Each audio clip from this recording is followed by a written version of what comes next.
Hello there, welcome to NTV English News Bulletin. I am Bhavna Casey. In the beginning, we have the headlines.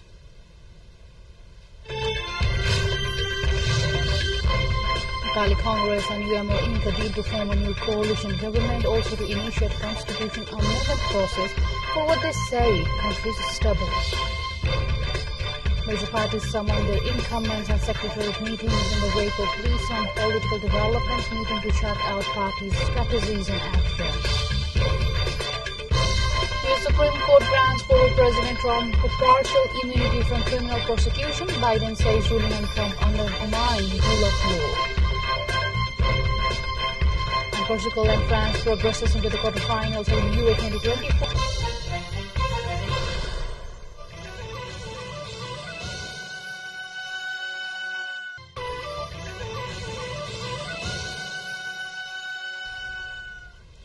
Welcome back. Now we have the news in details.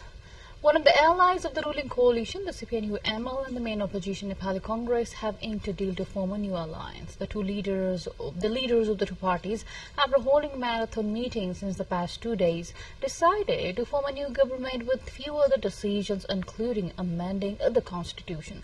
As per the agreement inked late yesterday, CPNU-ML chairperson KP Sharma Oli will lead the government in the first phase, while the Nepali Congress's president Sher Bahadur Dewa will lead the government in the remaining tenure. As per the power-sharing deal, the CPNU-ML will head 9 ministries, including the finance ministry, while the Nepali Congress will stake claim for 10 ministries, including home affairs. Nepali Congress's spokesperson Mean Vishwakarma says the power-sharing agreement also includes amending the constitution for what the leaders say country's stability and prosperity. Agreement has also been made on assuming governance in provinces. In wake of the unfolding political developments, Nepali Congress, CPNU-ML, CPN Mao Centre and Rashtriya Swatantra Party are holding their incumbents and secretariat meetings. The Nepali Congress's office bearers meeting is underway at Party President Sher Bahadur Dewa's residence, Bodanel Kanta, to review the latest political developments and strategies the Nepali Congress is adopting, according to Joint General Secretary Badri Prasad Pandey.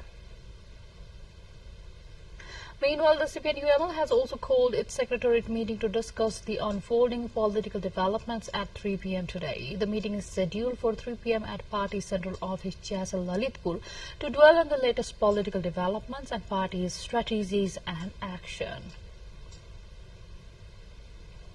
Following the agreement between the Nepali Congress and the CPNU-ML to form a new government, Prime Minister and Chairperson of CPN Mao Centre, Pushpakamal Dahal, has called for a party party's office bearers.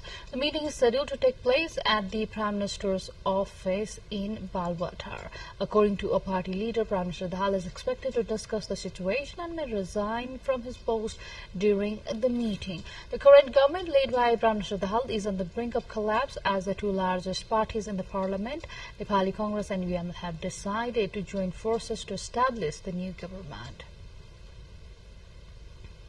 In wake of the latest political developments, Rashtriya Swatantra Party RSP, one of the coalition partners of the incumbent government, has decided to remain in the government unless Prime Minister Pushpakamal Dahal resigns from his position. The party's secretariat meeting held earlier this morning also decided not to lend support to the incoming government. RSP Chief Whip Santosh Parir informed the Central Working Committee of the party Central Working Committee meeting of the party has been called for tomorrow, adding that the performance of the ministers representing the party will be reviewed during tomorrow's Central Working Committee. With this update, time to go for a short break, but still to come we have.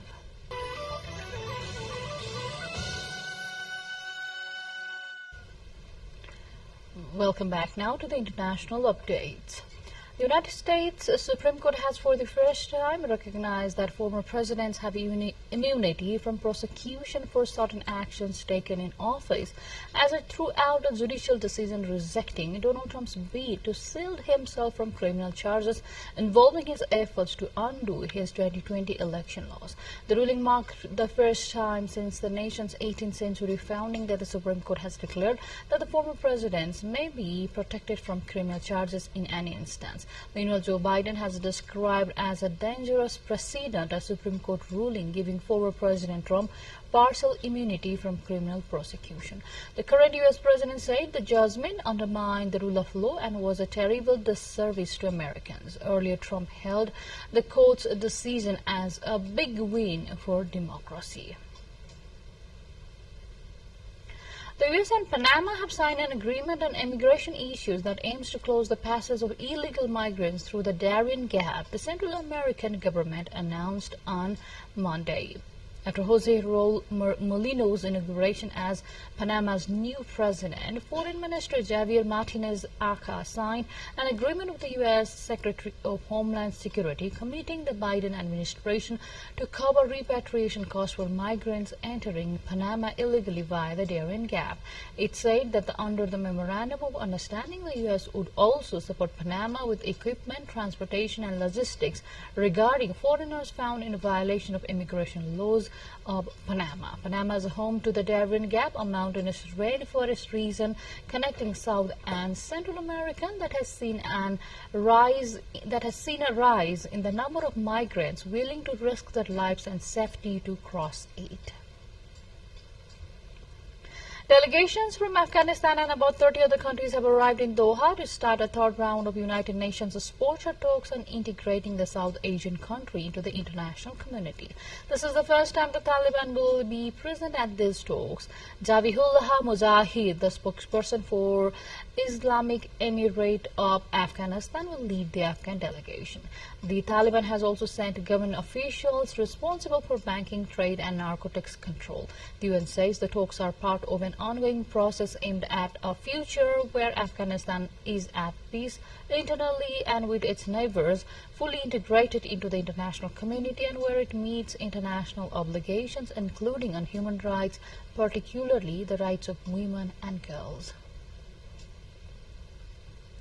More updates lined up on the other side, but before that, let's have the highlights first.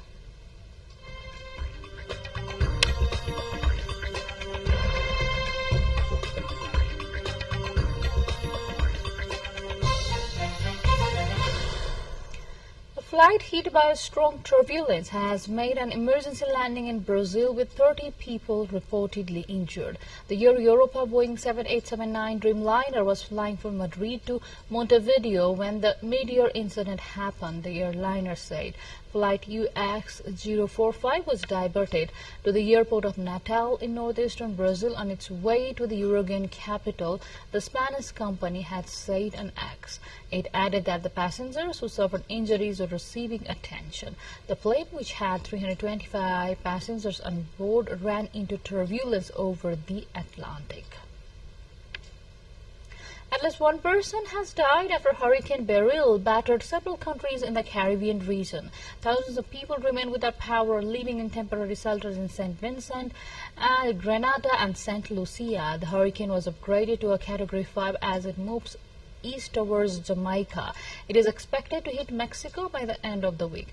Images on social media showed homes with their roofs blown off and residents picking through rubble to salvage their possessions. After Hurricane Beryl made landfall in Grenada, it became clear that several parts of the Caribbean in its path has been hit hard. Meanwhile, Ralph Gonzalez, Premier of St. Vincent and the Grenadines, said one person has died and that there could be more fatalities.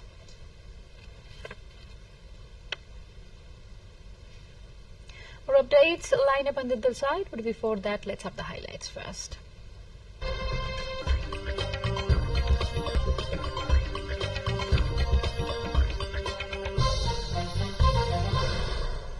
Now to sports.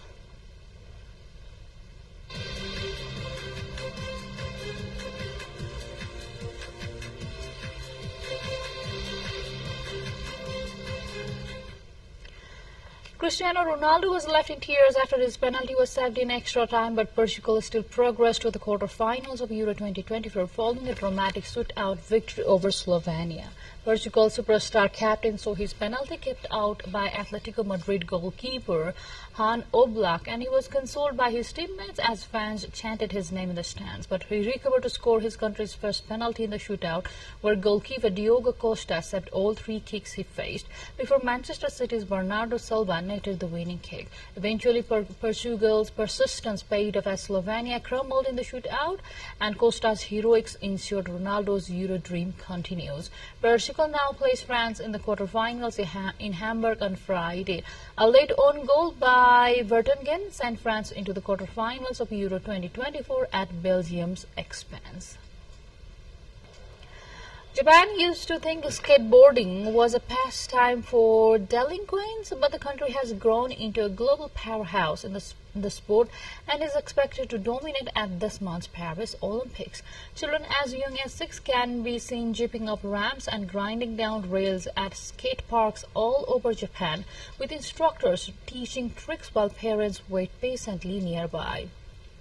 It is a far cry from skateboarding's original street culture image, but it is producing spectacular results, with Japan winning 3 of the 4 available golds on the sport's Olympic debut in Tokyo 3 years ago. National team coach Daisuke Hayakawa said that the number of skaters in Japan had tripled since and believes his team can clean up at the Paris Games. Hayakawa was speaking at a Tokyo skate park that opened in 2022, one of the several to spring up since the Olympics. With this update, we come to the end of this English News Bulletin, but before we say goodbye, let's have a quick reminder of the major stories.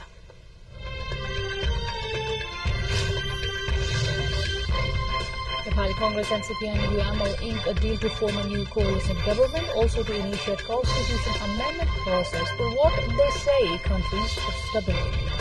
Major parties summoned their incumbents and secretary meetings in the wake of the recent political developments, needing to chart out parties' strategies and action.